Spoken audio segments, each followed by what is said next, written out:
London in journalism, decided he wanted more. He went to the Bangkok University in peace. Now he's working for a congressman in the United States as a consultant on Israeli-Palestine issues.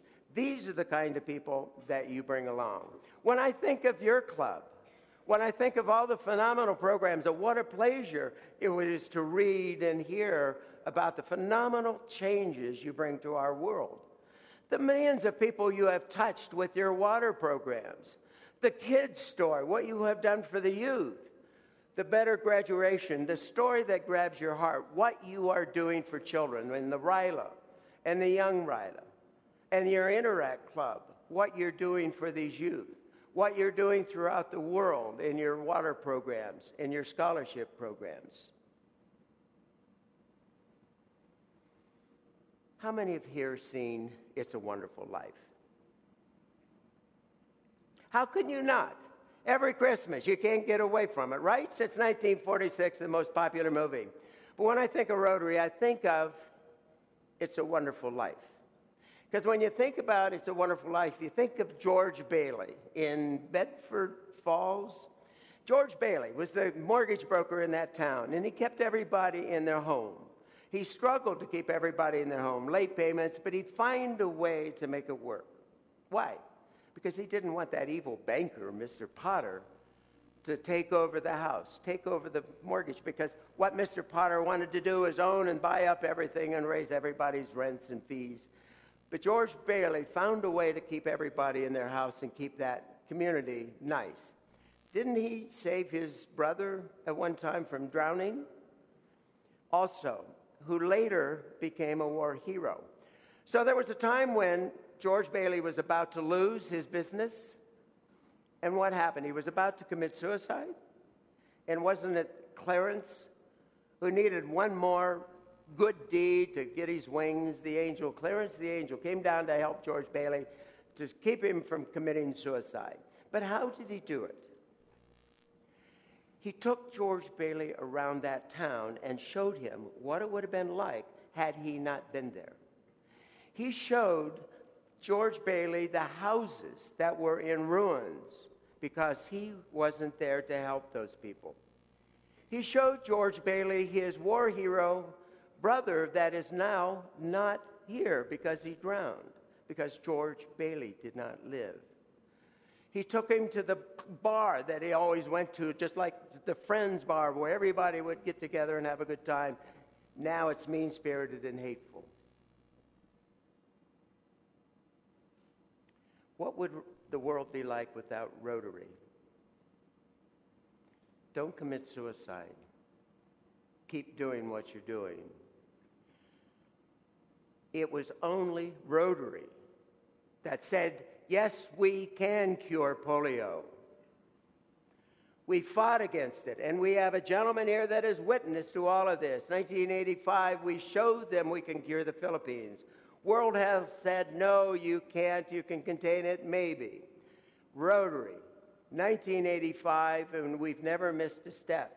The world will be polio-free soon because of the consistency, the steadfast, the commitment of Rotary, changing the world, bringing hope and dignity. No one else believed it is possible. We are truly, truly this close.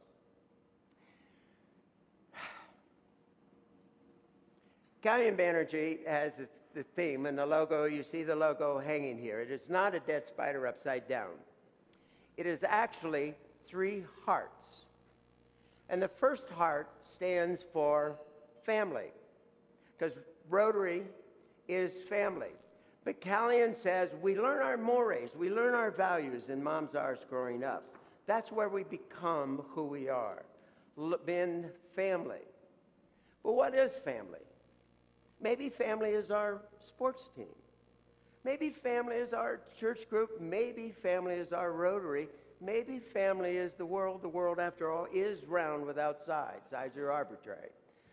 World, the family of Rotary covers the world. Now, when I think about family, I think about this past February in PETS.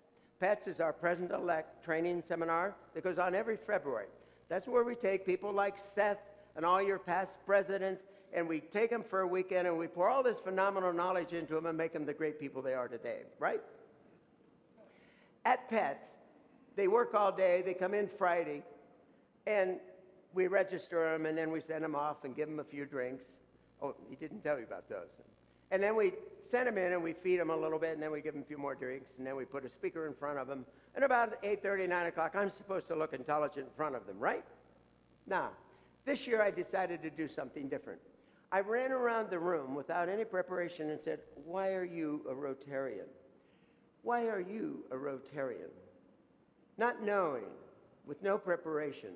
Now, I knew I would get stories like the Dave Talbots and the crutches. I knew I would get stories of the phenomenal water programs that your club is doing. I knew I would hear great stories like the end polio. None of that. Much to my surprise, what I heard were phenomenal stories of loss. Loss of a spouse, loss of a partner, loss of a child, loss of a job, loss of health, and how it was Rotary that came to their rescue. How other Rotarians called them up and said, "What can we do to help?" Other Rotarians said, "Let us bring you food." Other Rotarians mowed their lawn. It's Rotary that built that family. But the interesting thing about this was after I realized, now wait a minute, these are here becoming president-elects, moving up into the presidency of their club. So not only have they gone through their challenges, through their problems, they are now giving back to Rotary, moving up into the leadership position. That's the power of the Rotary family. Now,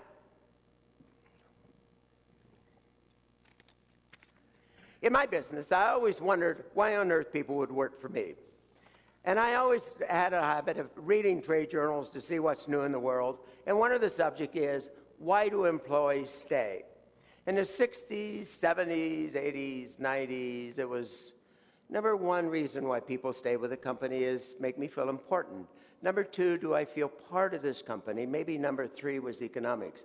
And I began curious to see what are they saying today to why employees stay? Because aren't we all interested a little bit in retention? Isn't retention a little bit of issue in the back of our minds? So what does cause people to stay with one organization over another? Number one, do I feel wanted? Number two, am I proud to belong to this organization? Number three, will my interests be taken seriously? Number four, am I happy with what I do? Number five, before you get into economic benefits.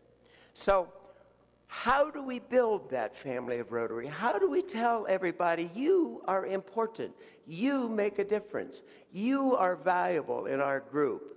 Do we shake everybody's hands? Do we recognize different unique faces that we don't know and run up and greet them and introduce ourselves? Do we make everybody feel they are part of this beneficial family? Because today, after all, it's less about joining organizations and far more about joining the causes. And your club has more than enough causes to be partners with. We also have the friendship, we have everything else. How do we build that family? How do we recognize that family? The second heart is the importance of continuing doing what you are doing. Continue the great programs. I call it the magnetism of activity. Because if you're ever walking downtown in 16th Street Mall and there's a group of people over here all looking up at the sky or something, don't we want to run over and see what they're all looking up to? It's that magnetism of activity. You see, people want to become part of activity because they want to make a difference in this world. Bottom line, everybody has an empathy gene at their core. We all want to change the world. So how do we give them that opportunity to come in and be part of the phenomenal programs that we do? The third heart is for change. Be willing to change the things that need to be changed, according to Callion. One of the things that we need to change is how we market, how we tell the world. As I was talking to the board today earlier, we are about to eliminate polio from the face of the world.